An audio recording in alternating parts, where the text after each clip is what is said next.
Trump, যাকে বলা যায় ট্রেনের ছোট ভাই, ১৫৩ বছর ধরে টিকে আছে কলকাতার বুকে। তবে ট্রাম্পের অবস্থা এখন টিমটিমে। ঐতিহ্যের ধারক হিসেবে এই বাহনটিকে নামিয়ে দেওয়া হয়েছে পশ্চিমবঙ্গ বিধানসভা নির্বাচনের মাঠে। ট্রাম্পকে আবার ট্রাম্প ভেবে ভুল করবেন না। বাঙালিদের অনেকে যুক্তরাষ্ট্রের প্রেসিডেন্ট ট্রাম্পকে ট্রাম্প বলে ডেকে থাকেন।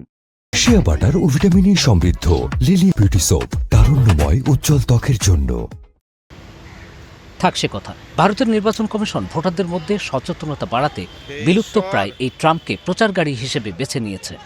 জনসচেতনামূলক পোস্টার ব্যানারে সাজিয়ে যার উদ্বোধন করা হয়েছে ২৭শে মার্চ শুক্রবার। তবে একটি ভিন্ন ব্যাপারও আছে। যেভাবেই বলুন না কেন, ভোটের মাঠ বা ট্রাক যেখানেই গড়াক না কেন, এই ট্রামের কথা বাঙালির মগজে সবচেয়ে বেশি নাড়া দেয় কবি জীবনানন্দ দাশের দুর্ঘটনার স্মরণে।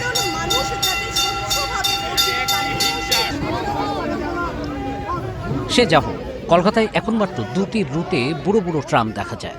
কলকাতার ধর্মতলায় রয়েছে এর ডিপো। ভোটারদের জন্য সচেতনমূলক পোস্টার ব্যানারে সাজিয়ে সেখান থেকে বের করা হয় নির্বাচনী ট্রাম। নির্বাচন কমিশনের ছোট ছোট পতাকা নেড়ে সেটি উদ্বোধন করেন পশ্চিমবঙ্গের মুখ্য নির্বাচন কর্মকর্তা মনোজ কুমার আগরওয়াল ও অন্য কর্মকর্তারা।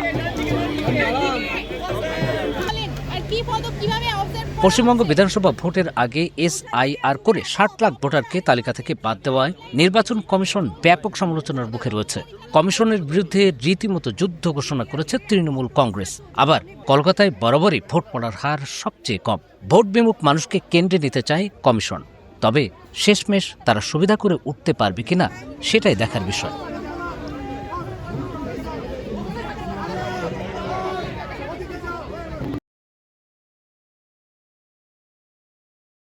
শিয়া বাটার ও ভিটামিনে সমৃদ্ধ লিলি বিউটি সোপ, তারুণ্যময় উজ্জ্বল ত্বকের জন্য।